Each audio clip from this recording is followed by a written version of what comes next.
ಸದ್ಗುರು ಶ್ರೀ ಶುದ್ಧ ಬ್ರಹ್ಮಣೇ ನಮಃ. ಸಮಸ್ತ ಶುದ್ಧ ಬ್ರಹ್ಮ ಸ್ವರೂಪರೇ, ಎಲ್ಲರಿಗೂ ಅನಂತ ಅನಂತ ಪ್ರಣಾಮಗಳು. ಶ್ರೀ ವಿಚಾರಸಾಗರ ಸಾಧು ನಿಶ್ಚಲ್ ದಾಸ್ಜಿಯವರ ಕೃತಿ 4ನೇ ತರಂಗ, ಉತ್ತಮಾಧಿಕಾರಿ ತತ್ವದೃಷ್ಟಿಗೆ ಉಪದೇಶ, 117ನೇ ವಿಷಯಾಂಕ. ಬಹಿರ್ಮುಖಿ ಅಥವಾ ಆತ್ಮವಿಮುಖನಿಗೆ ಅಂತರ್ಮುಖಿ ಆಗುವ ತನಕ, ಆತನ ವೃತ್ತಿ ಅಂತರ್ಮುಖಿ ಆಗುವ ತನಕ ಆನಂದ ಸಿಗೋದಿಲ್ಲ ಅನ್ನೋಂಥ ವಿಚಾರ ಹೇಳ್ತಾರೆ. ಬಹಿರ್ಮುಖಿಗೆ ಅಂತರ್ಮುಖಿ ಆದ್ರೆ ಆನಂದ ತೋರ್ತದ. ಅವನು ಎಲ್ಲಿ ತನಕ ಬಹಿರ್ಮುಖಿಯಾಗಿ ವಿಷಯಗಳಲ್ಲಿ ಅವನು ಹುಡುಕಾಟ ನಡೆಸಿರ್ತಾನ, ಅಲ್ಲಿ ತನಕ ಅವನಿಗೆ ಆನಂದ ತೋರೋದಿಲ್ಲ ಅನ್ನೋಂಥ ವಿಚಾರ ಹೇಳಿ, ವಿಷಯದ ಸುಖ ಹೆಂಗಿರ್ತದಪ್ಪ ಅಂತಂದ್ರೆ ಅದು ಕ್ಷಣಿಕವಾಗಿರ್ತದ. ವಿಷಯ ಬೇಕಂದಾಗ ಮನಸ್ಸು ಚಂಚಲಾಗಿರ್ತದ. ವಿಷಯ ಬೇಕಂದಾಗ ಮನಸ್ಸು ಆತ್ಮವಿಮುಖಿಯಾಗಿರ್ತದ. ವಿಷಯ ಬೇಕು ಅಂದಾಗ ಅದು ಬಹಿರ್ಮುಖಿಯಾಗಿರ್ತದ. ಯಾವಾಗ ಅದು ವಿಷಯ ಪ್ರಾಪ್ತಿ ಆಗ್ತದ ಆವಾಗ ಏನಾಗ್ತದಪ್ಪ ಅಂದ್ರೆ ಅಂತರ್ಮುಖಿ ಆಗ್ತದ, ಆತ್ಮ ಸಮ್ಮುಖಿ ಆಗ್ತದ, ನಿಶ್ಚಲ ಆಗ್ತದ. ಈ ಶಬ್ದಗಳನ್ನ ತಿಳ್ಕೋಬೇಕು. ಬಹಿರ್ಮುಖಿ ಮತ್ತು ಚಂಚಲ, ಮತ್ತೇನಾಗ್ತದ ವಿಷಯ ಬೇಕಾದಾಗ, ವಿಷಯದ ಬಯಕೆ ಆದಾಗ, ವಿಷಯದ ಬಯಕೆ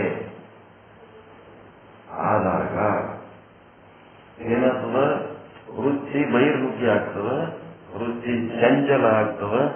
ಆ ಚಂಚಲತೆಯಲ್ಲಿ ದುಃಖ, ಕಷ್ಟ, ಹಿಂಸೆ, ಆಸೆ ಎಲ್ಲ ತುಂಬಿರ್ತದ. ಮತ್ತೆ ಆತ್ಮವಿಮುಖಿ ಆಗಿರ್ತದೆ.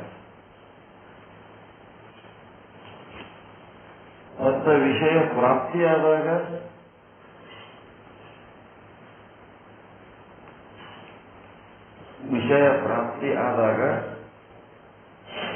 ಒಂದು ಕ್ಷಣ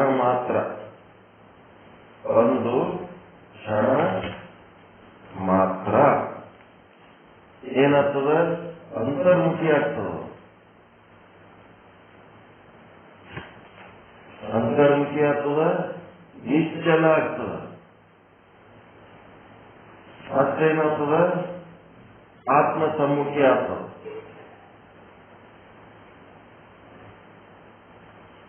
ಆತ್ಮ ಸಮ್ಮುಖಿ ಆಗ್ತದ. ಈ ರೀತಿ ಇದ್ದಾಗ ಅಲ್ಲಿ ಏನಿರ್ತದ, ಬಹಿರ್ಮುಖಿಯಾಗಿ ಚಂಚಲವಾದಾಗ, ಆತ್ಮವಿಮುಖಿಯಾದಾಗ ದುಃಖಿಯಾಗಿರ್ತದ. ಇಲ್ಲಿ ಏನಾಗ್ತದಂದ್ರ ಆತ್ಮದ ಏನ್ ಅನುಭವಿಸ್ತದ, ಎಂತ ಆನಂದ.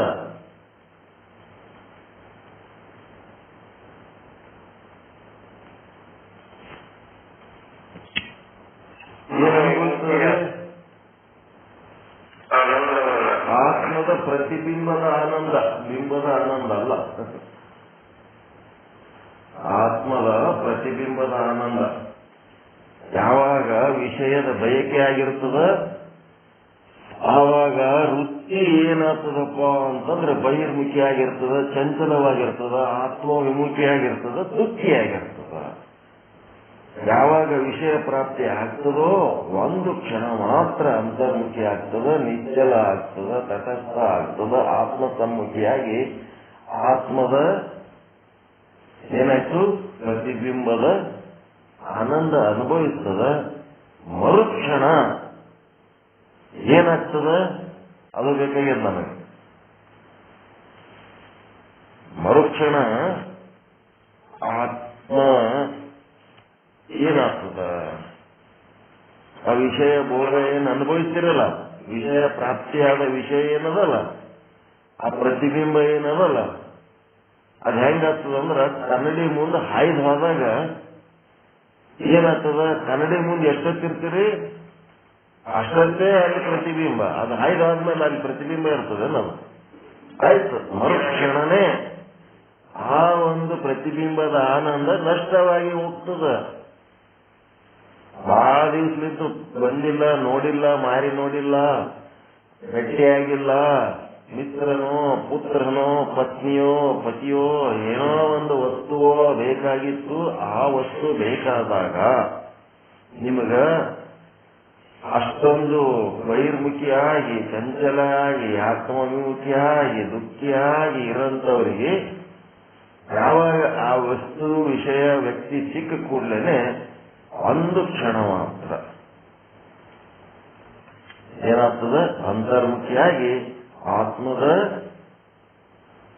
ಪ್ರತಿಬಿಂಬದ ಸುಖ ಅನುಭವಿಸ್ತದ. ಅನುಭವಿಸಿದ ಕ್ಷಣನೇ ಏನಾಗ್ತದ? ಆ ಸುಖ ನಷ್ಟವಾಗಿ ಹೋಗ್ತದ.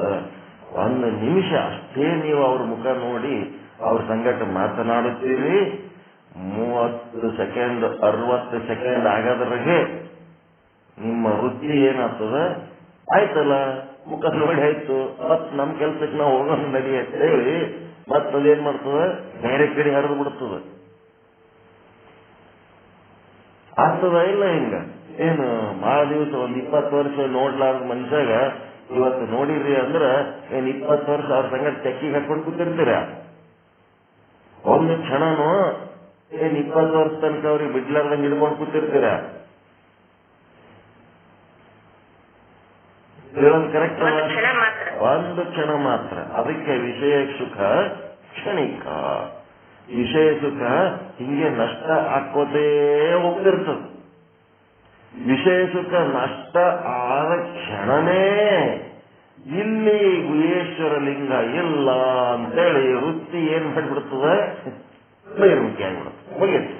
ನೋಡೋದಾಯ್ತು, ಭೇಟಿ ಆಗೋದಾಯ್ತು, ತಿನ್ನೋದಾಯ್ತು, ಕೇಳೋದಾಯ್ತು, ಮುಟ್ಟೋದಾಯ್ತು, ಮೂಸೋದಾಯ್ತು, ರುಚಿಸೋದಾಯ್ತು, ಮತ್ತೆ ನಾವು ಕೇಳ್ತೇವೆ ನಡಿ ಹೋಗಮಂತ ಮತ್ತೆ ವೃತ್ತಿ ನನ್ನ ದವರ ಹೊಡಿತು, ಹೊರಗೆ ಬಹಿರ್ಮುಖಿಯಾಗಿ ಹೊಂಟ್ಬಿಡ್ತು. ಇದು ಎಲ್ಲರಿಗೂ ಅನುಭವ. ಇದೇನು ಜಾದು ಹೇಳಕತ್ತಿಲ್ಲ ಇಲ್ಲಿ. ಎಲ್ಲರಿಗೂ ಇದು ಅನುಭವ ಆಗ್ಯದ ಇಲ್ಲ ಹೇಳ್ರಿ? ನಿಮ್ಮ ವಿಷಯ ಸುಖ 1 ಗಂಟೆ ಕಾಲ ವಿಷಯ ಸುಖ ಎಲ್ಲರೇ ಯಾವದರ ವಿಷಯ ನಿಮಗೆ ಗಂಟೆಗಟ್ಟಲೆ ಅನುಭವಿಸಿದ್ದು ಏನಾರ ಅದ ಏನು ಹೇಳ? ದೀರ್ಘಕಾಲ ವಿಷಯ ಸುಖದ ಅನುಭವ ಯಾರಿಗೂ ಅನುಭವಿಸ್ಲಿಕ್ಕೆ ಸಾಧ್ಯ ಇಲ್ಲ. ಕ್ಷಣಿಕನೇ ಅದು, ಕ್ಷಣಿಕನೇ ಅದು.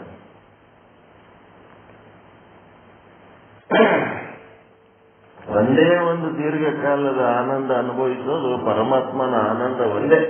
ಉಳಿದ ಯಾವ ಸುಖಗಳು ನೀವು ಆ ರೀತಿ ಅನುಭವಿಸ್ಲಿಕ್ಕೆ ಸಾಧ್ಯ ಇಲ್ಲ. ಅವೆಲ್ಲ ಕ್ಷಣಿಕ ಅದಾವ. ಈ ರೀತಿಯಾದಂತ ಒಂದು ವಿಷಯ ನಷ್ಟ ಆಗ್ತದ, ವೃತ್ತಿ ಹೊರಗೋಗ್ತದೆ ಅಷ್ಟೇ.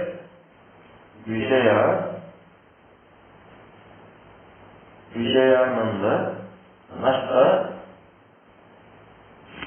ಮತ್ತೆ ವೃತ್ತಿ ಬಹಿರ್ಮುಖಿ. ಇದು ಪರಿಣಾಮ. ಪ್ರತಿ ಸಲ ನಿಮ್ಗಾಗ ಪರಿಣಾಮನೇ ಇದು. ವಿಷಯಾನಂದ ನಷ್ಟ ಆಗಿ ಹೋಗ್ತದೆ, ವೃತ್ತಿ ಬಹಿರ್ಮುಖಿಯಾಗಿ ಹೋಗ್ಬಿಡ್ತದೆ. ಇದೇ ಪರಿಣಾಮ.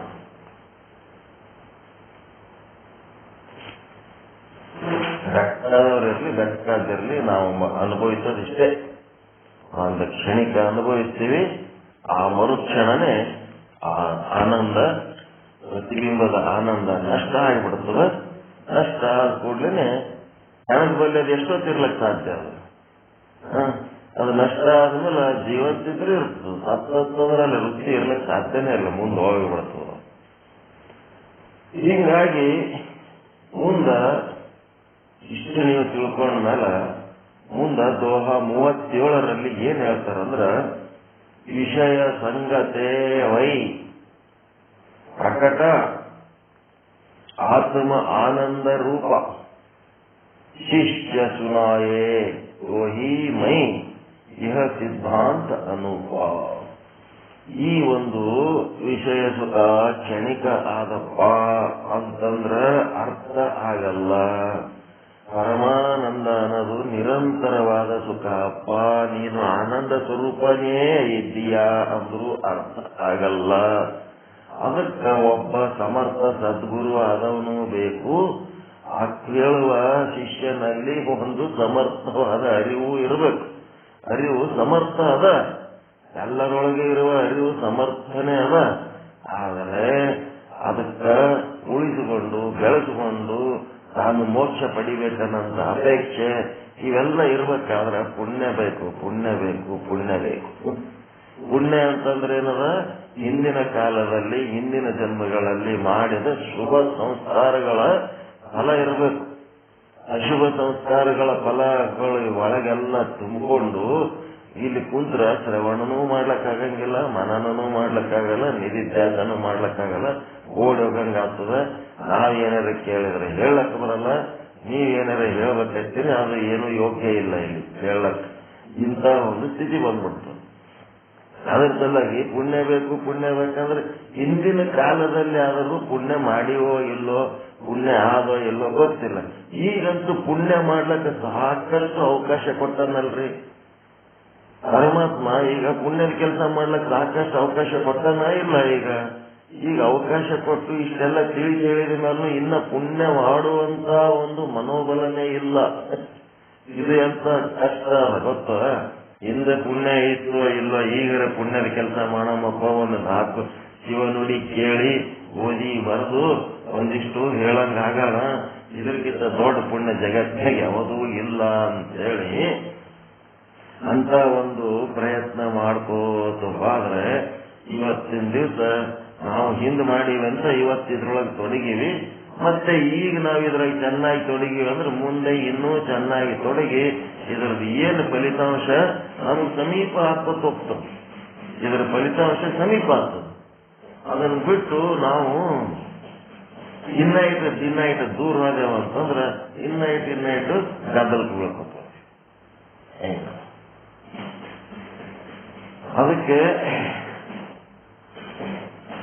ಏನಿದು ವಿಷಯ ಸಂಗತೆ ವೈ ಪ್ರಕಟ 4ನೇ ತರಂಗ 117ನೇ ವಿಷಯಾಂಕದ ಪೈಕಿ 117 37ನೇ ದೋಹ ವಿಷಯ ಸಂಗತೆ ವೈ ಪ್ರಕಟ ಆತ್ಮ ಆನಂದ ರೂಪ. ಅಂದ್ರ ಶಿಷ್ಯನೇ ಶಬ್ದ ಸ್ಪರ್ಶ ರೂಪ ರಸ ಗಂಧಾದಿ ವಿಷಯಗಳ ಸಂಬಂಧದಿಂದಲೇ ಪ್ರತ್ಯೇಕಾತ್ಮನಾದ ಕೂಟಸ್ಥನ ಆನಂದ ರೂಪವು ಪ್ರಕಟವಾಗುತ್ತದೆ. ಈ ಕೂಟಸ್ಥನ ಆನಂದ ಏನಾಗ್ತದಪ್ಪ ಅಂತಂದ್ರೆ ಈ ಒಂದು ವಿಷಯ ಸಂಬಂಧದಿಂದ ಉಂಟಾಗ್ತದ. ಅಂದ್ರೆ ಇಂದ್ರಿಯಗಳಲ್ಲಿಯೂ ಆನಂದವಿಲ್ಲ, ವಿಷಯಗಳಲ್ಲಿಯೂ ಆನಂದವಿಲ್ಲ. ಎಲ್ಲಿ ಆಗ್ತದದು? ವಿಷಯ ಸಂಬಂಧದಿಂದ.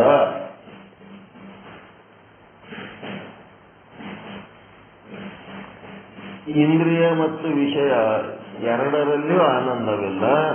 ಆನಂದವಿರುವುದು ಎಲ್ಲದಂದ್ರೆ ಆತ್ಮನಲ್ಲಿ. ಅದು ಪ್ರಕಟವಾಗಬೇಕಾದರೆ ಇಂದ್ರಿಯ ಮತ್ತು ವಿಷಯಗಳ ಸಂಬಂಧವಾಗಬೇಕು. ಹೆಂಗದ ನೋಡ್ರಿ.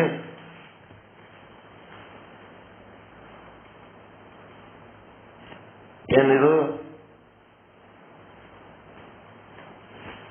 ಇಂದ್ರಿಯಗಳಲ್ಲಿ ಆನಂದವಿಲ್ಲ, 1ನೇ ಪಾಯಿಂಟ್. 2ನೇದು ವಿಷಯಗಳಲ್ಲಿ ಆನಂದವಿಲ್ಲ. ಮತ್ತೆ 3ನೇದೇನದ? ಅವೆರಡರ ಸಂಬಂಧದಲ್ಲಿ ಆನಂದ ಅದ ಏನು?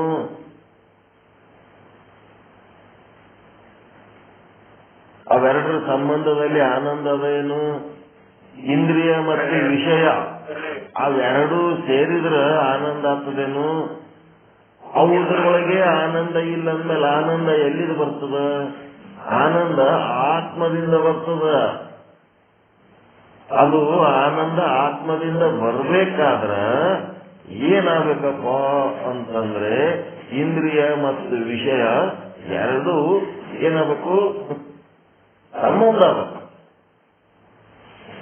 ಈಗ ನಿಮ್ಮ ಮನೆ ಒಳಗ ಕರೆಂಟ್ ವೈರ್ ಏನೋ ಪ್ರಾಬ್ಲಮ್ ಆಗಿಬಿಟ್ಟ. ಆದತ್ನಾಗ ಕಂಬದ ಕರೆಂಟ್ ಬಂದ್ ಮಾಡ್ಯಾನ. ಸರ್ವಿಸ್ ವೈರ್ ಹಾಕೋ ಟೈಮ್ನೊಳಗೆ ಏನ್ ಮಾಡ್ತಾರ? ಹೊರಗೊಂದು ವೈರಿಂಗ್ ಇರ್ತದ, ಊರ್ ತುಂಬಾ ವೈರಿಂಗ್, ಕಂಬದ ವೈರಿಂಗ್. ಮನೆ ಒಳಗೊಂದು ವೈರಿಂಗ್ ಇರ್ತದ. ಹೊರಗಿನ ವೈರಿಂಗ್ ವಿಷಯಗಳಿದ್ದಂಗ, ಒಳಗಿನ ವೈರಿಂಗು ಇಂದ್ರಿಯಗಳಿದ್ದಂಗ. ಈಗ ಅವೆರಡರ ನಡ್ಬರ್ಕೊಂದು ಸರ್ವಿಸ್ ವೈರ್ ಅಂತದ. ಆ ಸರ್ವಿಸ್ ವೈರ್ ಚೇಂಜ್ ಮಾಡ್ಬೇಕಾಗ್ಯದ. ಮೊದಲಿನ ಸೂಟ್ಕೋಗ್ಯದ. ಚೇಂಜ್ ಮಾಡ್ಬೇಕಾದ್ರೆ ಏನ್ ಮಾಡ್ತಾನ ಅವನು? ಆ ಕಂಬದ ಕರೆಂಟ್ ಬಂದ್ ಮಾಡ್ತಾನ. ಕಂಬದ ಕರೆಂಟ್ ಬಂದ್ ಮಾಡಿ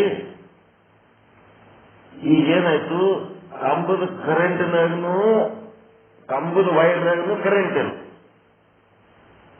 ನಿಮ್ ಮನಿ ಒಳಗಿನ ವೈರ್ನಾಗನು ಕರೆಂಟ್ ಇಲ್ಲ. ಬಂದ್ ಮಾಡಿಬಿಟ್ಟ ನೀವು. ಈಗ ಸರ್ವಿಸ್ ವೈರ್ ಎಲ್ಲ ಹಾಕಿಬಿಟ್ರಿ ನೀವು. ಈಗ ಕಂಬದ ವೈರಿನಿಂದ ಕನೆಕ್ಷನ್ ತಗೊಂಡು ಸರ್ವಿಸ್ ವೈರ್ ಕನೆಕ್ಷನ್ ತಗೊಂಡು ನಿಮ್ಮ ಮನಿ ವೈರಿಗೆ ಹಾಕಿಬಿಟ್ಟಿರಿ.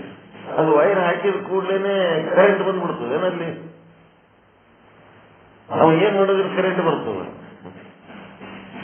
ಟ್ರಾನ್ಸ್ಫಾರ್ಮರ್ ಬಲ್ಲಿ ಹೋಗಿ ಮತ್ತ ಚಾಲು ಮಾಡಿದ್ನಂದ್ರೆ ಕರೆಂಟ್ ಬರ್ತದೆ. ಹೌದಾ ಇಲ್ಲ? ಅದಕ್ಕ ಕರೆಂಟ್ ಇವೆರಡು ಕಂಬದ ವೈರ್ನಾಗೂ ಕರೆಂಟ್ ಇಲ್ಲ, ಮನೆಯ ವೈರ್ನಾಗೂ ಕರೆಂಟ್ ಇಲ್ಲ. ಹಂಗ ಇಂದ್ರಿಯಗಳಲ್ಲಿನೂ ಆನಂದ ಇಲ್ಲ, ಆ ವಿಷಯಗಳಲ್ಲಿನೂ ಆನಂದ ಇಲ್ಲ. ಆದ್ರೆ ಆ ಆನಂದದ ಬೆಳಕು ಬೇಕು ಅಂದ್ರೆ ಇಂದ್ರಿಯ ಮತ್ತು ವಿಷಯಗಳು ಒಂದಕ್ಕೊಂದು ಸಂಗಮ ಆಗಬೇಕು. ಇಂದ್ರಿಯ ಮತ್ತು ವಿಷಯ ಸಂಗಮ ಆದಾಗ ನಿಮಗೇನ್ ಸುಖ ಆಗ್ತದ, ಅದು ಸುಖ ಎದ್ರದಪ್ಪ ಅಂದ್ರೆ ಆತ್ಮದದ್ದೇ ಸುಖ. ಇಂದ್ರಿಯದ ಸುಖನೂ ಅಲ್ಲ, ವಿಷಯದ ಸುಖನೂ ಅಲ್ಲ, ಇಂದ್ರಿಯ ಮತ್ತು ವಿಷಯಗಳ ಸಂಗಮದ ಸುಖನೂ ಅಲ್ಲ. ಆತ್ಮದ ಸುಖ. ಇಂದ್ರಿಯ ಮತ್ತು ವಿಷಯ ಎರಡು ಸಂಗಮವಾದಾಗ ಆತ್ಮದ ಸುಖ ಹರಿದು ಬರುತ್ತದೆ. ಎಂಥದ್ದು? ಪ್ರತಿಬಿಂಬದ ಆನಂದ. ವಿಷಯಕ್ಕೆ ಸಂಬಂಧಪಟ್ಟಂತೆ ಏನು ಆನಂದ ಆಗ್ತದೆ ಅದು ಪ್ರತಿಬಿಂಬದ ಆನಂದ. ಈ ಆತ್ಮದ ವಿಷಯಕ್ಕೆ ಸಂಬಂಧಪಟ್ಟಂತೆ ನೀವು ಆಧ್ಯಾತ್ಮ ಸಾಧನೆ ಮಾಡಿದ್ರೆ ಅದು ಬಿಂಬದ ಆನಂದ. ಪ್ರತಿಬಿಂಬದ ಆನಂದ ಕ್ಷಣಿಕ, ಬಿಂಬದ ಆನಂದ ಶಾಶ್ವತ. ಪ್ರತಿಬಿಂಬದ ಆನಂದ ಅಲ್ಪಕಾಲೀನ, ಬಿಂಬದ ಆನಂದ ದೀರ್ಘಕಾಲೀನ. ಇಂದ್ರಿಯಗಳಿಂದ ಆನಂದ ಉಂಟಾಗುವುದಿಲ್ಲ, ವಿಷಯಗಳಿಂದ ಆನಂದ ಉಂಟಾಗುವುದಿಲ್ಲ. ಅವೆರಡರ ಸಂಬಂಧದಿಂದ ಕೂಡ ಆನಂದ ಉಂಟಾಗುವುದಿಲ್ಲ.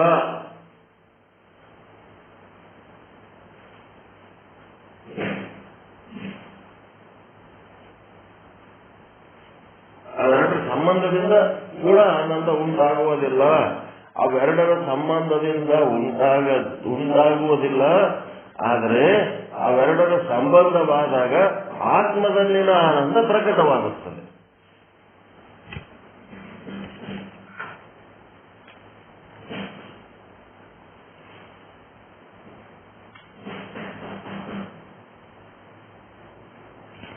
ಎಲ್ಲ ಸಂಬಂಧ ಮಾಡಿದ್ರ ಸಂಬಂಧ ಮಾಡ್ಕೊಂಡು ಕೂತ್ರ ಅವ ಕರೆಂಟೇ ಚಾಲು ಮಾಡ್ಲಿಲ್ಲ ಅಂತಂದ್ರೆ ಸಂಬಂಧದಿಂದ ಉಂಟಾಗಿತ್ತಂತಂದ್ರೆ ಸಂಬಂಧದಿಂದಲೇ ಕರೆಂಟ್ ಪಾಸ್ ಆಗ್ತಿತ್ತು ಅಂತಂದ್ರೆ ಸಂಬಂಧ ಮಾಡಿದ್ಮೇಲೆ ಅದು ಬರ್ಬೇಕಿತ್ತಲ್ಲ. ಅದು ಮೂಲ ಎಲ್ಲದ ಆನಂದ, ಮೂಲ ಕರೆಂಟ್ ಎಲ್ಲದ? ಟ್ರಾನ್ಸ್ಫಾರ್ಮರ್ ಹತ್ರ ಅದ.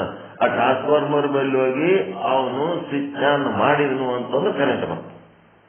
ಹಂಗ ಇಂದ್ರಿಯ ಮತ್ತು ವಿಷಯಗಳು ಸಂಬಂಧವಾದಾಗ ಏನ್ ಆನಂದ ಆಗ್ತದ ಅದು ಆತ್ಮದಿಂದ ಹರಿದು ಬರುತ್ತದೆ. ಹೀಗಾಗಿ ಆ ಸಂಬಂಧದಲ್ಲಿಯೂ ಆನಂದವಿಲ್ಲ. ಆದರೆ ಸಂಬಂಧವಾದಾಗ ಅದು ಆನಂದ ಹರಿದು ಬರಬೇಕಾದ್ರೆ ಸಂಬಂಧವಾಗಬೇಕು ಅಷ್ಟೇ. ನಿಮ್ಮೂರಾಗ ಒಂದು ಕೆರೆ ಕಟ್ಸಿರಿ, ಊರ್ ಬಗ್ಲ ಬಂದು ಹೊಳೆ ಹರಿದು ಹೋಗ್ಲಕತ್ತದ. ಆ ಹೊಳೆ ನೀರ ಕೆರೆಯಾಗ ಬಂದು ಬೀಳಂಗ ಮಾಡಬೇಕು ಅಂದ್ರೆ ಏನ್ ಮಾಡ್ಬೇಕು? ಅದ್ರ ನಡುವರ್ಕೊಂದು ಪೈಪ್ ಲೈನ್ ಹಾಕಬೇಕಾಗ್ತದೆ. ಆ ಪೈಪ್ ಲೈನ್ ಹಾಕಿದ ಕೂಡ್ಲೇನೆ ಹೊಳೆ ನೀರು ಇದ್ರಾಗ ಬಂದು ಬೀಳ್ತದಂತೇಳಿ ಏನಿಲ್ಲ. ಪೈಪ್ ಲೈನ್ ಹಾಕಿದಾಗ ಹೊಳೆ ನೀರು ಬಂದು ಕೆರೆಗೆ ಬೀಳ್ತದ. ಆದ್ರ ನೀವು ಪೈಪ್ ಲೈನ್ ಹಾಕಿದ್ದಕ್ಕೆ ಅದು ಬರ್ತದಂತೇನಿಲ್ಲ. ಪೈಪ್ ಲೈನೇ ಕಾರಣ ಅಲ್ಲದು, ಹೊಳೆಯಿಂದ ಬರ್ಲಕತ್ತದ. ಪೈಪ್ ಲೈನ್ ನೀರು ಬರ್ಲಕತ್ತದೇನ್ರಿ? ಪೈಪ್ ಲೈನ್ ಹಾಕಿದಾಗ ನೀರು ಪೈಪ್ ಲಿಂದ ಬರ್ಲಕತ್ತದ, ಹೊಳೆಲಿಂದ ಬರ್ಲಕತ್ತದ. ಪೈಪ್ ಅಂದ್ರೆ ಸಂಬಂಧ ಹೌದಾ? ಅಲ್ಲ. ಆ ಕೆರೆಗೆ ಮತ್ತು ಹೊಳೆಗೆ ಒಂದು ಪೈಪ್ ಲೈನ್ ಹಾಕಿದ್ರೆ ಅದು ಪೈಪೇ ಸಂಬಂಧ ಹೌದಿಲ್ಲ ಅದಕ್ಕೆ. ಆ ಪೈಪ್ಲಿಂದ ನೀರು ಬರ್ಲಕತ್ತದ, ಹೊಳೆಲಿಂದ ನೀರು ಬರ್ಲಕತ್ತದ. ಆಗ ನಿಮ್ಮದು ರುಚಿ ಮತ್ತು ಇಂದ್ರಿಯ ಎರಡದವ. ನಿಮ್ಮ ಇಂದ್ರಿಯಕ್ಕ ಆ ಒಂದು ವಿಷಯ ಹೊರ ಜಗತ್ತಿನಾಗದ. ಹೊರ ಜಗತ್ತಿನಲ್ಲಿ ಪಂಚಮಹಾಭೂತಗಳು ಮತ್ತು ಮಾಯೆ, ಪೃಥ್ವಿ, ಜಲ, ಅಗ್ನಿ, ವಾಯು, ಆಕಾಶ, ಮಾಯೆ. ಅವುದ್ರೊಳಗೆ ಏನದ? ಪೃಥ್ವಿ ಒಳಗ ಗಂಧ ವಾಸನೆ, ನೀರಿನೊಳಗ ರುಚಿ, ಅಗ್ನಿ ಒಳಗ ರೂಪ, ವಾಯುವಿನೊಳಗ ಸ್ಪರ್ಶ, ಆಕಾಶದೊಳಗ ಶಬ್ದ ಮತ್ತು ಮಾಯೆಯೊಳಗ ಅಜ್ಞಾನ. ಈ ರೀತಿ ಎಲ್ಲ ಇದ್ದದ್ದು ನಮ್ಮ ಪಿಂಡಾಂಡ. ಅದು ಟೋಟಲ್. ನಮ್ಮ ಪಿಂಡಾಂಡ ಏನದ? ಟೋಟಲ್ ಒಂದು ಸ್ಯಾಂಪಲ್. ಆ ಸ್ವೀಟ್ ಅಂಗಡಿ ಬಲ್ಲಿ ಹೋಗಿ ಒಂದು ಮಣ ಪೇಡ ಮಾಡಿಟ್ಟಿರ್ತಾನ, ಅದು ತಗೋಬೇಕಾದ್ರೆ ಮೊದಲು ಒಂದು ಸ್ವಲ್ಪ ಸ್ಯಾಂಪಲ್ ಕೊಡಪ್ಪ ಅಂತೀರಿ. ಅದು ಸ್ಯಾಂಪಲ್ ಅಂದ್ರೆ ಏನಂತದ? ನನಗೆ ಯಾಕೆ ಸ್ಯಾಂಪಲ್ ಅಂತೀರೋ? ನಾನು ಪೇಡನೇ ಇದೀನಿ ಅಂತದದು. ಅದು ಸ್ಯಾಂಪಲ್ ಅಲ್ಲ, ನಾನು ಪೇಡನೇ ಇದೀನಿ ಅಂತದ. ಹಂಗ ಈ ಬ್ರಹ್ಮಾಂಡ ಏನದ ಅಲ್ಲ, ಬ್ರಹ್ಮಾಂಡ ಟೋಟಲ್ ಇದ್ದಂಗ, ಪಿಂಡಾಂಡ ಅದರ ಸ್ಯಾಂಪಲ್ ಇದ್ದಂಗ. ಈ ಪಿಂಡಾಂಡ ಏನಂತದ? ಬ್ರಹ್ಮಾಂಡನೇ ಇದೀನಿ ನಾನಂತದದು. ನನಗೆ ಸ್ಯಾಂಪಲ್ ಅಂತೀರಿ. ಬ್ರಹ್ಮಾಂಡದೊಳಗೆ ಏನದ ಅದರಂಗೆ ನಾನು ಇದೀನಿ ಇಲ್ಲಿ. ಅದ್ರಾಗ ಏನಿದ್ದೆಲ್ಲ ನನ್ನೊಳಗದ ಅಂತ ಹೇಳಿ ಏನ್ ಮಾಡ್ತಾನ? ಈ ಒಂದು ಪಿಂಡಾಂಡದಲ್ಲಿ ಏನದವ? ಇಂದ್ರಿಯಗಳದವ. ಬ್ರಹ್ಮಾಂಡದಲ್ಲಿ ಪಂಚಭೂತಗಳದವ, ಪಿಂಡಾಂಡದಲ್ಲಿ ಇಂದ್ರಿಯಗಳದವ. ಆ ಪಂಚಭೂತಗಳಲ್ಲಿ ಪಂಚ ವಿಷಯಗಳದವ. ಆ ಪಂಚ ವಿಷಯಗಳು ನಿಮ್ಮ ಇಂದ್ರಿಯಗಳು ಗ್ರಹಿಸಬೇಕು. ಆ ಗ್ರಹಿಸಿದಾಗೆ ನಿಮಗೊಂದು ರೀತಿ ಸುಖ ಆಗ್ತದ. ನಾಲಿಗೆಯಿಂದ ರುಚಿ, ನೀರಿನ ರುಚಿ, ಮೂಗಿನಿಂದ ಗಂಧದ ವಾಸನೆ, ಚರ್ಮದಿಂದ ವಾಯುವಿನ ಸ್ಪರ್ಶ, ಕಣ್ಣಿನಿಂದ ಅಗ್ನಿಯ ರೂಪ, ಮತ್ತೆ ಆಕಾಶದಿಂದ ಶಬ್ದ. ಎದರಿಂದ ಕೇಳ್ತೀರಿ? ಶ್ರೋತ್ರಿ ಅಂದ್ರೆ ಕಿವಿಯಿಂದ ಕೇಳ್ತೀರಿ. ಅವಿದ್ಯೆ ಅನ್ನೋದು ಏನದ? ಪಿಂಡಾಂಡದಾಗ ನಿಮ್ಗೆ ಏನ್ ತಿಳಿದಿಲ್ಲ ಅದು ಅವಿದ್ಯೆ. ಬ್ರಹ್ಮಾಂಡದಾಗ ನಿಮಗೆ ಇನ್ನು ಏನು ತಿಳಿದಿಲ್ಲ ಅದು ಏನದ? ಮಾಯೆ. ಅಷ್ಟೇ. ತಿಳಿಲಾರದ ಭಾಗ ಮಾಯೆ, ತಿಳಿದಷ್ಟು ಜ್ಞಾನ. ಈ ರೀತಿ ಆದಾಗ ಇಂದ್ರಿಯಗಳಲ್ಲಿಯೂ ಆನಂದವಿಲ್ಲ, ವಿಷಯಗಳಲ್ಲಿಯೂ ಆನಂದವಿಲ್ಲ, ಅವೆಲ್ಲ ಎರಡರ ಸಂಗಮದಲ್ಲೂ ಆನಂದವಿಲ್ಲ. ಮತ್ತೆ ಆನಂದ ಇಲ್ಲ ಅಂದ್ರೆ ಅವೆರಡು ಸಂಗಮ ಆದಾಗ ಆನಂದ ಹರಿದು ಬರ್ತದ್ರೆ ಎಲ್ಲಿ ಬರ್ತದ ಅಂದ್ರೆ ಆತ್ಮದಿಂದಲೇ ಹರಿದು ಬರ್ತದ.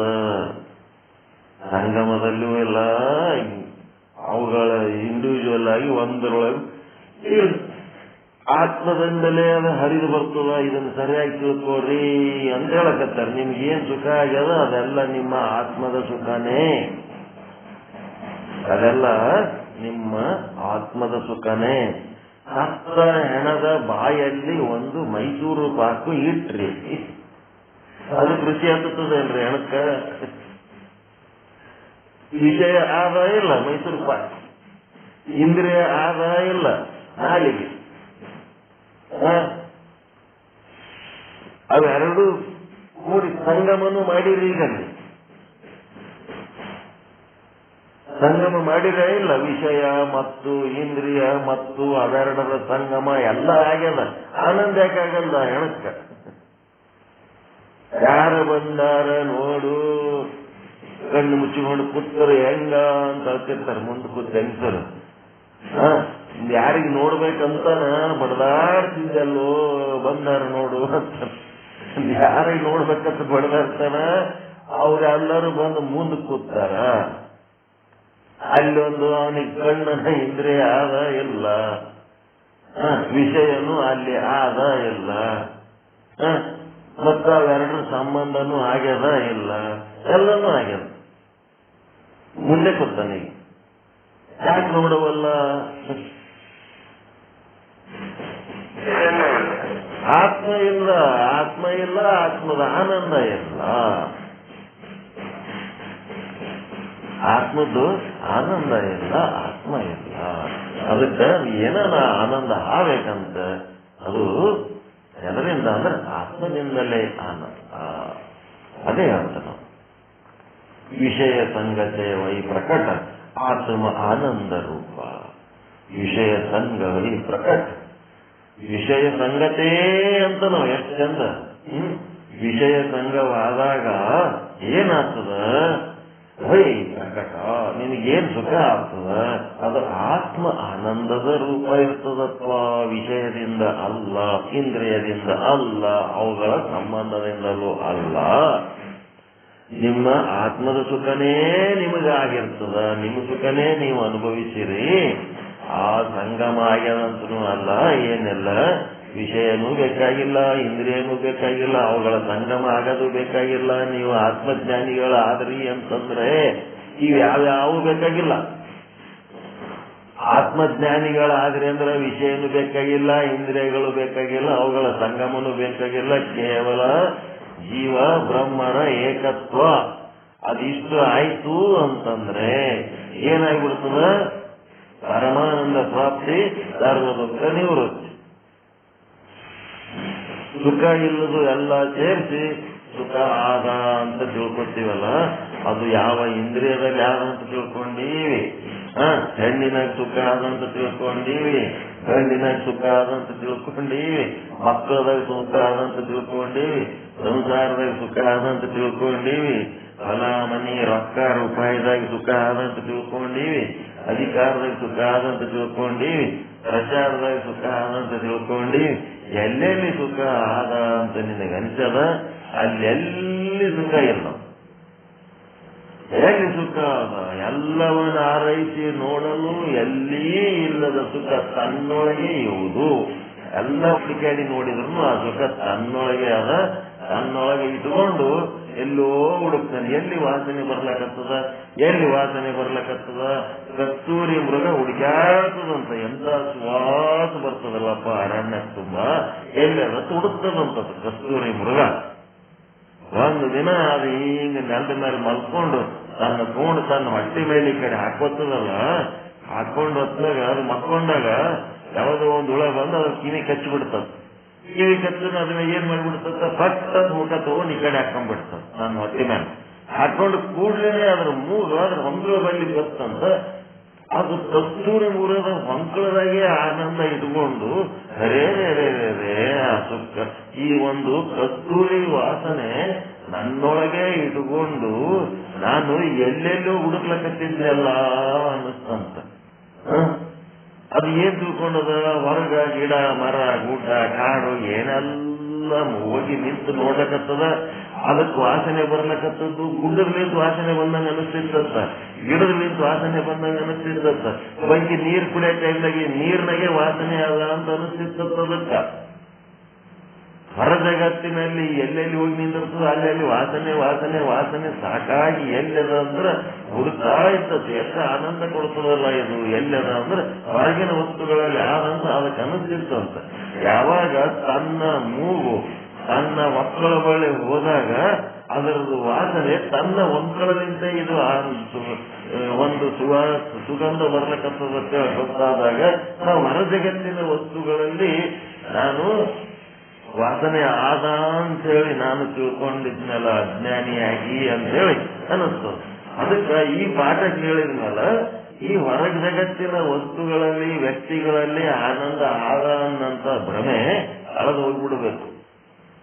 ನಿಮ್ಗೇನು ಆನಂದ ಆಗ್ಯದ ಆ ಎಲ್ಲ ಆನಂದ ಎದರಿಂದ ಆಗ್ಯದ ನಿಮ್ಮ ಆತ್ಮದ ಆನಂದವೇ ಆಗ್ಯದ ಅನ್ನೋದು ನಿಶ್ಚಯ ಜ್ಞಾನ ಮಾಡ್ಕೋಬೇಕು. ಹೌದಾ ಇಲ್ಲ?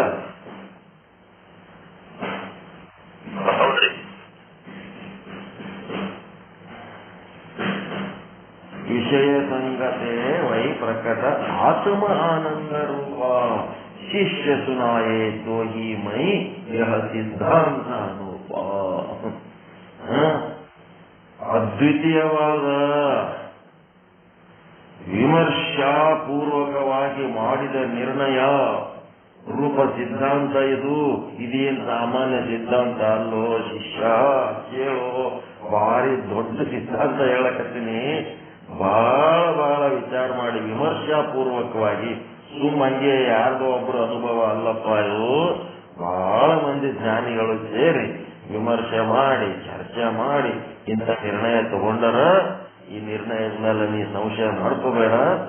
ಅದಕ್ಕೆ ಶಿಷ್ಯ ಸುನಾಯೇ ತೋ ಹಿ ಮೈ, ಶಿಷ್ಯ ನಿನಗೆ ನಾನು ಹೇಳಕತ್ತೀನಿ ಯಹ ಸಿದ್ಧಾಂತ ಅನೂಪ. ಇದು ಬಹಳ ಅಪರೂಪದ ಸಿದ್ಧಾಂತ ಅಪ್ಪ. ಇದು ಅದ್ವಿತೀಯವಾದ ವಿಮರ್ಶಾಪೂರ್ವಕವಾಗಿ ಮಾಡಿದ ನಿರ್ಣಯ ರೂಪ ಸಿದ್ಧಾಂತ ಇದು. ಇದನ್ನು ನಾನು ನಿನಗೆ ಇಂಥ ಶ್ರೇಷ್ಠ ವಿಚಾರವನ್ನ ಹೇಳ್ತಾ ಇದ್ದೀನಿ ನೋಡು. ಎಂತ ಪುಣ್ಯವಂತ ನೀನು ಇಂಥ ವಿಚಾರವನ್ನ ಕೇಳ್ತಾ ಇದ್ದೀಯಾ ಅಂತೇಳಿ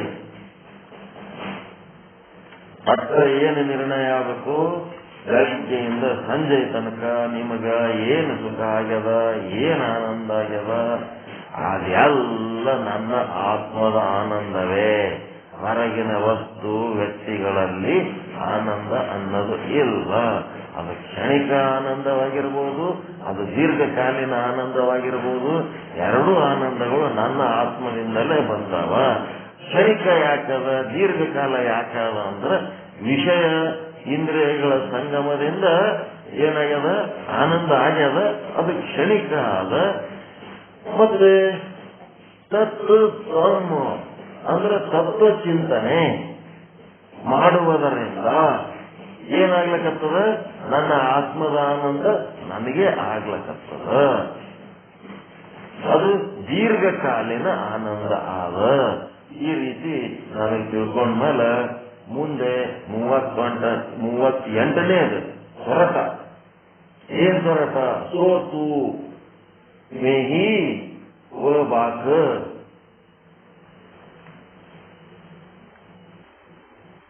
जो क्या में शंका रही निज मची में मची राख मई ताको उत्तर कहूं. 38ನೇ ದ್ವಾಯದು ಹೊರಟ. ಏನಂತಾರ?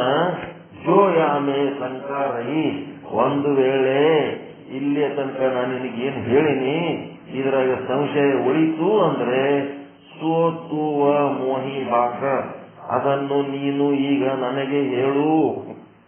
ನಿನ್ನೊಳಗ ಇದ್ರ ಬಗ್ಗೆ ಏನಾರ ತಕರಾರಿತ್ತು, ನಿನಗೇನಾರ ಸಂಶಯ ಇತ್ತಂದ್ರ ಅದನ್ನ ಒಳಗೆ ಇಟ್ಕೋಬೇಡ.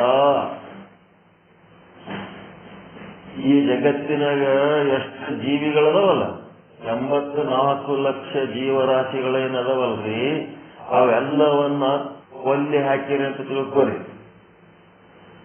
ಮೊದಲಿನ ಕಾಲದಾಗ ಮಾಡ್ಯಾರಿಲ್ಲ, ಒಬ್ರಿಗೊಬ್ರು ಕೊಲ್ಲಿ ಬಿಡೋದು. ಒಂದು ಜಾತಿ ಮಂದಿನೇ ಕೊಲ್ಲಿ ಬಿಡೋದು, ಒಂದು ವರ್ಣ ಮಂದಿನೇ ಕೊಲ್ಲಿ ಬಿಡೋದು ಮಾಡ್ಯಾರಿಲ್ಲ. ಈಗ ಓದು 84 ಲಕ್ಷ ಜೀವರಾಶಿ ಕೊಳ್ಳಿದ್ರೆ ಪಾಪ ಬರ್ತದೋ ಇಲ್ಲ?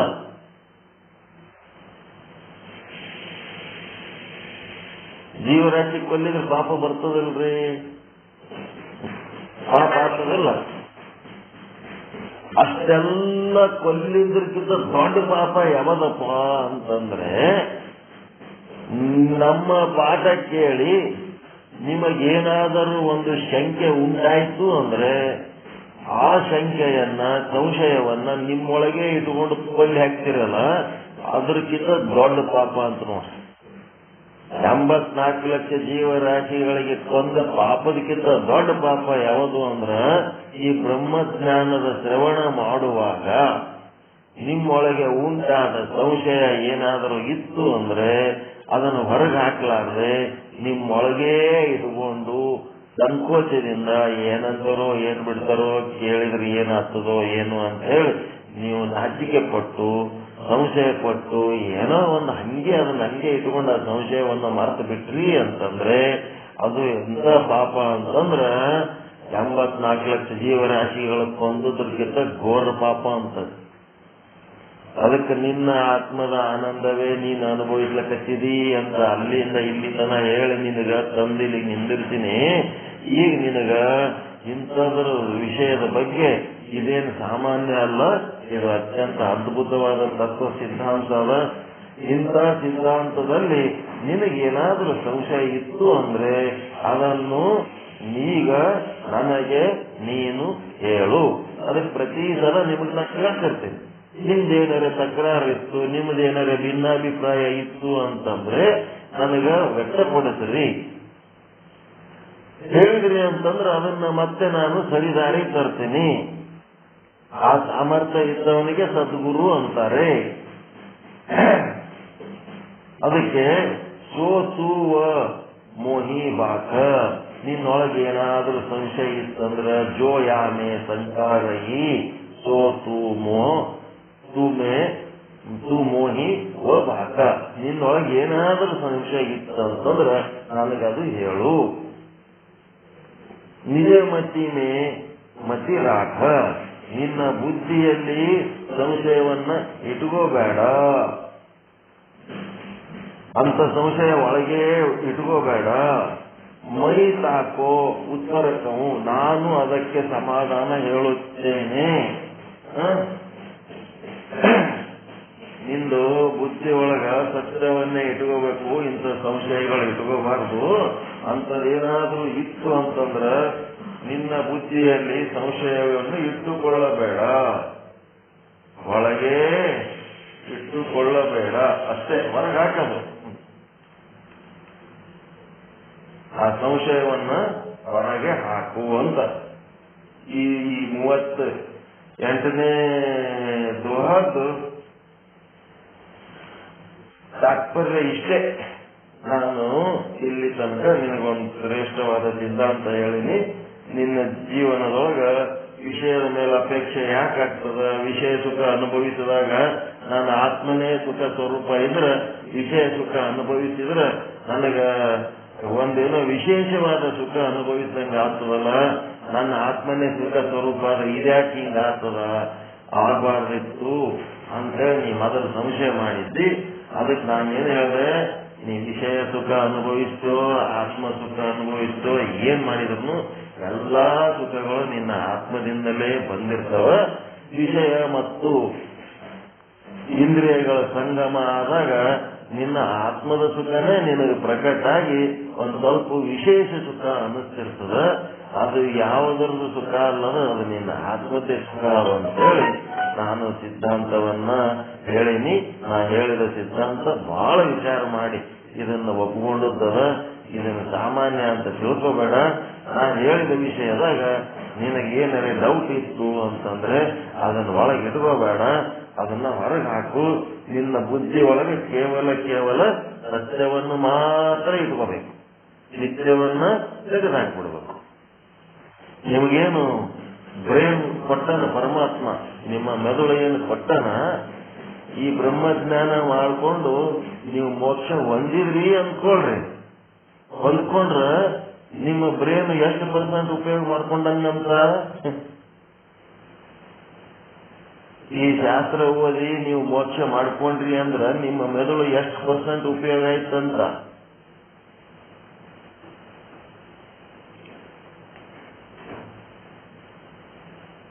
ನೀವು ಮೋಕ್ಷ ಮಾಡ್ಕೊಂಡ್ರೆ ನಿಮ್ಮ ಮೆದುಳು ಅದ ಇಲ್ಲ, ಮೆದುಳಿನಾಗ ಎಷ್ಟು % ಉಪಯೋಗ ಮಾಡ್ಕೊಂಡಂಗ?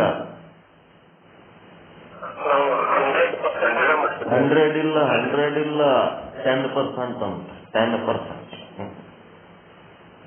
10% ನೀವು ಉಪಯೋಗ ಮಾಡ್ಕೊಳ್ಳೋದು, ಇನ್ನ 90% ಹಂಗೆ ಉಳಿದಿರ್ತದಂತ. 1% ಉಪಯೋಗ ಮಾಡ್ಕೊಳ್ತಾ ಇಲ್ಲ. ಅಂಥದ್ದು ಒಂದು ಬುದ್ಧಿಶಕ್ತಿ ದೇವರು ಕೊಟ್ಟರು ಅದನ್ನು ಉಪಯೋಗ ಮಾಡ್ಕೊಳ್ಳಾರ್ದೆ ನಾನು ಹಿಂಗೇ ಇಟ್ಕೊಂಡು ಸಾಯ್ತೀನಿ ಅಂತಂದ್ರೆ ಯಾರೇನ್ ಮಾಡ್ಲಕ್ಕ? ನೀವು ಇಷ್ಟೆಲ್ಲ ಗುದ್ದಾಡಿ ನೀವು ವೈಯಕ್ತಿಕ ಮೋಕ್ಷ ಮಾಡ್ಕೊಂಡ್ರಿ ಅಂದ್ರೆ 10%. ನಿಮಗಾದ ಆನಂದ ಇನ್ನೊಬ್ಬರಿಗೆ ಹಂಚಬೇಕಂತೇಳಿ ಕರ್ಕೊಂಡು ಕೂತ್ರಿ ಅಂತಂದ್ರ ಇನ್ನೊಂದಿಷ್ಟು %. ಆ ಪುಣ್ಯದಿಂದ ಎಷ್ಟೋ ಜನ ನಿಮ್ಮ ಬೆನ್ನ ಹಚ್ಚಿ ಅವರು ನೀವು ಕೂಡಿ ಜಗದೋದ್ಧಾರಕರಾಗಿ ಬಸವಾದಿ ಶರಣರಿಗಟ್ಲೆ ಒಂದು ಸಂಘ ಕಟ್ಟಿದ್ರೆ ಅಂದ್ರೆ ಬಹಳ ಅಂದ್ರೆ 20 to 25% ಉಪಯೋಗ ಮಾಡ್ಕೊಂಡಂಗಂತಷ್ಟೇ. 100% ಏನೂ ಉಪಯೋಗ ಮಾಡ್ಕೊಳಕ್ ಆಗಂಗಿಲ್ಲ. ಅಷ್ಟು ದೊಡ್ಡ ಬ್ರೈನ್ ಕೊಟ್ಟಾನ ದೇವರು ಪರಮಾತ್ಮ ಎಲ್ಲರಿಗೆ. ಬಸವಾದಿ ಶರಣರು ಏನ್ ಯೂಸ್ ಮಾಡ್ಕೊಂಡ್ರು ಅವ್ರ ಒಂದು 20-25% ಉಪಯೋಗ ಮಾಡ್ಕೊಂಡಾರತ್ತ ಅಷ್ಟೇ. ಇನ್ನ 75% ಅವ್ರಿಗೂ ಹಠಾಪ್ ಆಗ್ಲಾರ್ದ ಹೋಗ್ಯಾರಿಲ್ಲ ಈ ಜಗತ್ತು. ನೀರ್ ನಿಂತದಿಲ್ಲದು ಜಗತ್ತು, ಅವ್ರಿಗೂ ಮೀರಿತಿಲ್ಲ. ಹಾಗಾಗಿ ಬಿಟ್ಟೆಂದಾದ್ರೆ ಇದು ಏನ್ ಮಾಡಿದ್ರು ಅಷ್ಟೇ ನಾಯಿ ಬಾಲ ಡಾಂಕ್ ಅಂತ ಹೇಳಿ ಇದು ಎಲ್ಲವನ್ನ ತನ್ನ ಕಂಟ್ರೋಲ್ ತಗೊಂಡು ತಾನು ಹೇಳ್ದಂಗೆ ಕೇಳಂಗ ಅತ್ಯಂತ ಪ್ರೀತಿಯಿಂದ, ಅಧಿಕಾರದಿಂದ ಅಲ್ಲ, ಅತ್ಯಂತ ಪ್ರೀತಿಯಿಂದ ಅಂತ ಅವತಾರಿ ಪುರುಷ ಶ್ರೀಕೃಷ್ಣನೇ ಇಡೀ ಜೀವನ ಯುದ್ಧ ಮಾಡಬೇಕಾಯ್ತು. ಇಡೀ ಜೀವನ ಯುದ್ಧದಾಗೆ ಕಳೆದ. ದೇವಕಿ ಮಗನಾಗಿ ಹುಟ್ಟಿದ್ರು ಬೆಳೆಸ್ಬೇಕು ಯಾರು? ಯಶೋಧ. ಹೌದಾ ಇಲ್ಲ? ಬೆಳೆಸಿದಾಗ ಎಲ್ಲ ಆಗಿ ಮುದುಕ ಆದ್ಮೇಲೆ ಹೋದ್ನಂತ. ಬಾಲ್ಯದಲ್ಲಿ ಆಕಿ ಕೈಯಾಗ ಬೆಳೆದು ಯುವಕನಾದಾಗ ಆಕಿ ಬೆಟ್ಟಿನೇ ಆಗಲಿಲ್ಲವ. ಯುವಕನಾದಾಗ ಆಕಿ ಬೆಟ್ಟಿನೇ ಆಗಲಿಲ್ಲ. ಕಡೆಗೆ ಮುದುಕಾದಾಗ ಆಕಿ ಬಲ್ಲಿ ಹೋದ್ನಂತ ಕೃಷ್ಣ. ಅವಾಗ ಯಾರು ಅಂದ್ಲತ್ತಕ್ಕೆ, ನೀ ಯಾರು ಏನು? ನಾನವ ಕೃಷ್ಣ, ನಿನ್ನ ಸಾಕು ಮಗ, ಏನವ ನನಗೆ ಗುರ್ತಿಡಲ್ಲ ನೀನು ಅಂತ. ಆಯ್ತು, ನೀನ್ ಸುದ್ದಿ ಸಿಕ್ಕಾಪಟ್ಟೆ ಕೇಳಿನಿ ನಾನು. 8 ಹೆಂಡ್ರು ಮಾಡ್ಕೊಂಡಿದೆ ಅಂತ ಅಷ್ಟ ಮಹಿಷರಿಗೆ 16,000 ಹೆಂಡ್ರು ಮಾಡ್ಕೊಂಡಿರಂತ. ಒಂದು ಲಗ್ನ ಕರೆ ನೀ ನನಗೆ ಕರೀಲಿಲ್ಲಲ್ಲ ಅಂದ. ಲಗ್ನ ಅಲ್ಲ ಬಿಡ ಯವ್ವ, ಅವು ಎಲ್ಲ 8 ಹೆಂಡ್ರು ಅಂತಂದ್ರೆ 8 ಯುದ್ಧಗಳು. ಒಂದು ಯುದ್ಧ ಮಾಡೇ ಗದ್ದಲಕ್ಕೆ ಬಿದ್ದೀನಿ. ಮತ್ತೆ ಈ ಜಗತ್ತಿನೊಳಗೆ ಧರ್ಮ ಸ್ಥಾಪನೆ ಮಾಡ್ಬೇಕಂತೇಳಿ ನನ್ನ ಆಯುಷ್ಯ ಎಲ್ಲ ಕಳೆದ್ರು ಮತ್ತೆ ಇದು ಹಣೆ ಬರ ಹಿಂಗಾಯ್ತು ಜಗತ್ತೆಂದು.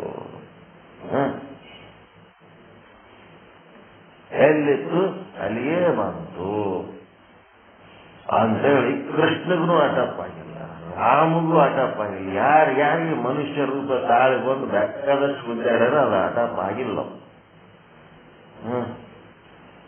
ಏನ್ ಮಾಡಿದ್ರು ಅವ್ರು 20-25% ಉಪಯೋಗ ಮಾಡ್ಕೊಂಡಾರ. ಮತ್ತೆ ಅವ್ರ ಲೆಕ್ಕಕ್ಕೆ ನೋಡಿದ್ರೆ ನಾವು ಏನೂ ಅಲ್ಲ, ಏನೂ ಉಪಯೋಗ ಮಾಡ್ಕೊಳ್ತಾ ಇಲ್ಲ. ನಾವು we are not at all using hour brain. ನಮ್ಮ ಬುದ್ಧಿ ಉಪಯೋಗ ಮಾಡ್ಕೊಳ್ತಾನೆ ಇಲ್ಲ. ಉಪಯೋಗ ಮಾಡ್ಕೊಂಡು ಹೋರಾಟ ಮಾಡ್ಕೊಂಡು ನಮ್ಮ ವೈಯಕ್ತಿಕ ಮೋಕ್ಷ ಮಾಡ್ಕೊಂಡು ಜಗತ್ತಿನೊಳಗಿರುವ ಒಂದೊಂದು ಕಣ ಕೂಡ ಮೋಕ್ಷ ಹೊಂದಬೇಕು. ಎಲ್ಲರಿಗೂ ಪರಮಾನಂದ ಪ್ರಾಪ್ತಿ, ಎಲ್ಲರಿಗೂ ಸರ್ವ ದುಃಖ ನಿವೃತ್ತಿ ಆಗಬೇಕು. ಅಂತ ಒಂದು ಕೆಲಸ ಮಾಡ್ಬೇಕಾದ್ರ ಎಂತ ಪರಿ ಪ್ರಯತ್ನ ಮಾಡ್ಬೇಕಾಗ್ತದ, ಎಂತ ಪರಿ ಕೆಲಸ ಮಾಡ್ಬೇಕಾಗ್ತದ. ಅದಕ್ಕ ಇಂಥ ಒಂದು ಸಿದ್ಧಾಂತವನ್ನ ನಿನ್ನೊಳಗೆ ಹೇಳಿ ನಾನು ತಲೆಗೆ ತೋರ್ಸಕತ್ತೀನಿ. ನಿನಗ ಇದನ್ನು ಸರಿಯಾಗಿ ತಿಳ್ಕೊಂಡ್ಬೇಕು ಅನ್ನೋದಿತ್ತು ಅಂತಂದ್ರೆ ನಿನ್ನೊಳಗ ಸಂಶಯ ಇಟ್ಕೋಬೇಡ. ಏನಾರ ಸಂಶಯ ಇತ್ತಂದ್ರೆ ಒಳಗೆ ಇಟ್ಕೋಬೇಡ, ಅದನ್ನ ಹೊರಗಾಕು. ನಿಜ ಮತ್ತಿನೇ ಯಾವ ಬುದ್ಧಿ ಒಳಗ ಸತ್ಯ ತಿಳ್ಕೋಬೇಕು ಆ ಬುದ್ಧಿ ಒಳಗ ಇಂಥದು ಸಂಶಯ, ಸಂಕ, ಮತ್ತಿಮೆ ನಾರಾಕ್ ಅದರೊಳಗ ಇಟ್ಕೋಬೇಡ. ನಿನ್ನ ಬುದ್ಧಿ ಒಳಗ ಇಂಥ ಸಂಶಯ ಇಟ್ಕೋಬೇಡ. ಮೈತಾಕ ಉತ್ತರಕವು ನಾನು ನಿನಗ ಅದನ್ನೆಲ್ಲ ಸಂಶಯ ಪರಿಹಾರ ಮಾಡಿ ಎಲ್ಲ ಸ್ವಚ್ಛ ಹೇಳ್ತೀನಿ. ಮತ್ತೆ ನೀ ಸಂಶಯನೇ ಪಡ್ಲಿಲ್ಲ, ನಿನಗೇನು ಪ್ರಶ್ನೆ ಉಂಟಾಗೇ ಇಲ್ಲ, ಮತ್ತೆ ಉಂಟಾದ ಪ್ರಶ್ನೆನೂ ನೀ ಕೇಳಕ್ ತಯಾರಿಲ್ಲ ಅಂದ್ರೆ ನನಗೆ ಹೆಂಗ್ ಗೊತ್ತಾಗಬೇಕು ನಿನಗೆ ತಿಳಿದದ ತಿಳಿದಿಲ್ಲ ಅಂತೇಳಿ ಪ್ರತಿ ಸಲ ತಿಳಿದದು ತಿಳಿದಿಲ್ಲೋ ಅನ್ನೋದು ತಿಳ್ಕೊಳ್ಳೋದ್ರ ಸಲುವಾಗಿ ಏನ್ ಮಾಡ್ತಾನ, ಸಂಶಯ ಆದ ಇಲ್ಲ ಅಂತೇಳಿ ಶಿಷ್ಯನ ತಲೆ ಒಳಗಿನ ಸಂಶಯ ಹುಡುಕದೇ ಗುರುವಿನ ಒಂದು ದೊಡ್ಡ ಕೆಲಸ ಅಂತ. ಗುರು ಏನ್ ಹುಡುಕ್ತಿರ್ತಾನ, ತನ್ನ ಮುಂದೆ ಕೂತ ಶಿಷ್ಯರ ತಲೆಗ ಏನಾರ ಸಂಶಯ ಆದ ಏನೋ, ಪಾಪ ಸಂಶಯ ಉಂಟಾಗಿದ್ದು ಅವಕ್ಕೆ ಗೊತ್ತಾಗಲ್ಲ, ಸಂಶಯ ವ್ಯಕ್ತಪಡಿಸ್ಬೇಕನ್ನೋದು ಅವಕ್ಕೆ ಗೊತ್ತಾಗಲ್ಲ, ಸುಮ್ ಕೂತ್ ಕೇಳ್ತಿರ್ತಾವ ಅಂತೇಳಿ ಅವ ಅಪಾರ ಕರುಣಾಚಾರ್ಯಾಗಿ ತಾನೇ ಶಿಷ್ಯರ ತಲೆ ಒಳಗಿನ ಸಂಶಯ ಹುಡುಕಿ ಅದನ್ನ ಸರಿಪಡಿಸ್ತಾ ಇರ್ತಾನ, ತಿಳಿಸಿ ಹೇಳ್ತಾ ಇರ್ತಾನ. ಈ ರೀತಿ ಆತನ ಒಂದನೇ ಪ್ರಶ್ನೆಗೆ ಉತ್ತರ, ಶಿಷ್ಯನ ಒಂದನೇ ಪ್ರಶ್ನೆ, ನಾನೇ ಆತ್ಮಸ್ವರೂಪಾದಿನಿ ಅಂತ ಹೇಳಿದ್ರಿ ಗುರುವೇ. ನಾನೇ ಆತ್ಮಸ್ವರೂಪ ಆದಾಗ, ವಿಷಯ ಭೋಗ ಮಾಡಿದಾಗ ನನಗೆ ಸುಖ ಆಗಬಾರ್ದಾಗಿತ್ತು. ಆ ಸುಖನೇ ನನಗೊಂದು ವಿಶೇಷ ಸುಖ ಅನ್ನಿಸ್ತದಲ್ಲ, ಆ ವಿಶೇಷ ಸುಖ ನನಗೆ ಆಗಬಾರ್ದಾಗಿತ್ತು. ನಾನೇ ಸಕ್ರೆ ಇದ್ದೀನಿ ಅಂತಂದ್ರೆ, ನಾನೇ ಸಿಹಿ ಇದ್ದೀನಿ ಅಂತಂದ್ರೆ ನನಗೆ ಇನ್ನೊಂದಿಷ್ಟು ಎಕ್ಸ್ಟ್ರಾ ಸಿಹಿ ಅನುಭವ ಆಗಬಾರ್ದಾಗಿತ್ತು. ನನಗೆ ಎಕ್ಸ್ಟ್ರಾ ಸಿಹಿ ಅನುಭವ ಆಗ್ಲಿಕ್ಕತ್ತದ ಅಂತಂದ್ರೆ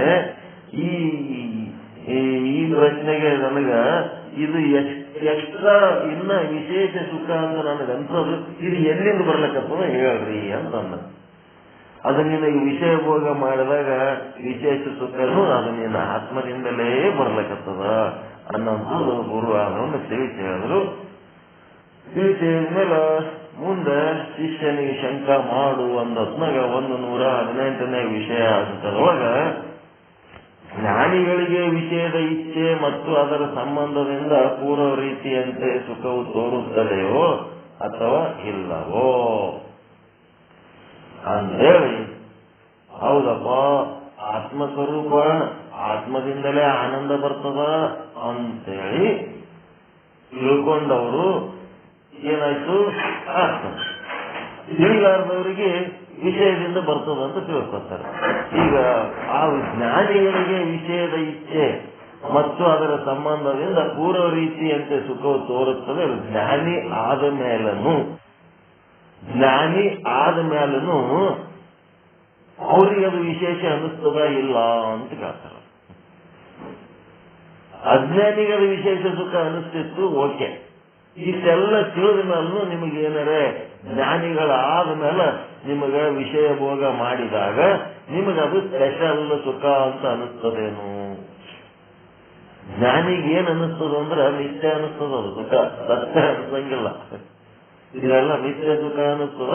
ಜ್ಞಾನಿ ಸುಖದಲ್ಲಿ, ಜ್ಞಾನಿಯ ವಿಷಯ ಭೋಗದ ವಿಷಯದಲ್ಲಿ ಹೋಗ್ತಾರೆ. ಈಗ ಅಜ್ಞಾನಿ ವಿಷಯ ಭೋಗ ಗೊತ್ತಾಯ್ತು. ಅಜ್ಞಾನಿಗೆ ನಾಯಿ ಕಡಗ ನೆಕ್ಕುವಾಗ ಕಡಗದಿಂದ ರಕ್ತ ಬರ್ತದ ಅಂತಿದ್ನಲ್ಲ, ಕಡಗದಿಂದ ರಕ್ತ ಬರ್ತದ ಅನ್ನೋದು ಸುಳ್ಳೋದಿಲ್ಲ, ನಾಲಿಗೆಯಿಂದ ಬರ್ತದ.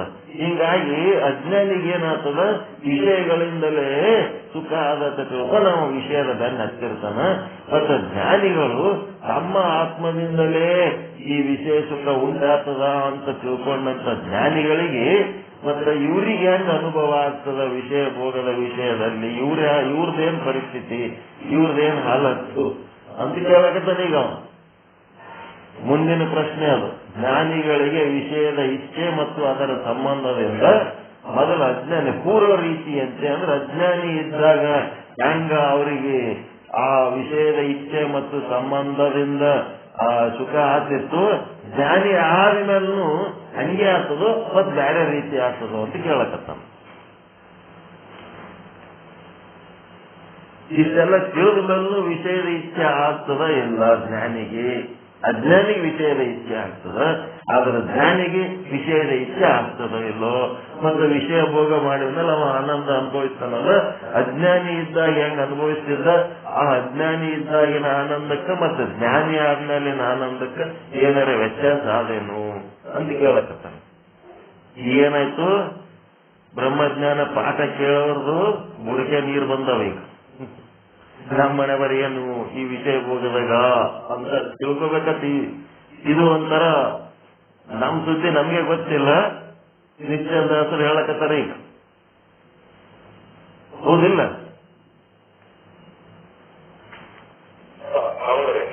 ನಮ್ಮ ಹುಡುಕೆ ನೀರು ಬಂದವ ಈಗ ವಿಚಾರ ಆಗಿ ಕೇಳ್ಕೋಬೇಕದು.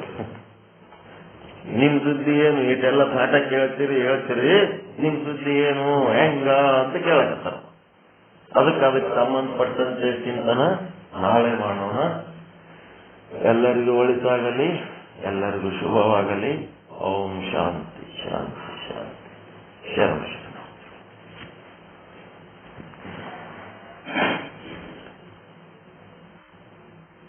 ಇದುವರೆಗೆ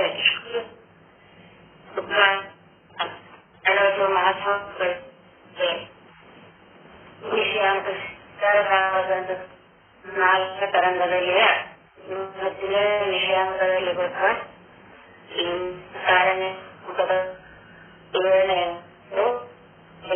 ಇಂದ್ರಿಯಗಳಲ್ಲಿ ಆನಂದ ಇಲ್ಲ, ಆನಂದ ಇಲ್ಲ, ಇಂದ್ರಿಯಗಳಲ್ಲಿ ಸಂಬಂಧದಿಂದ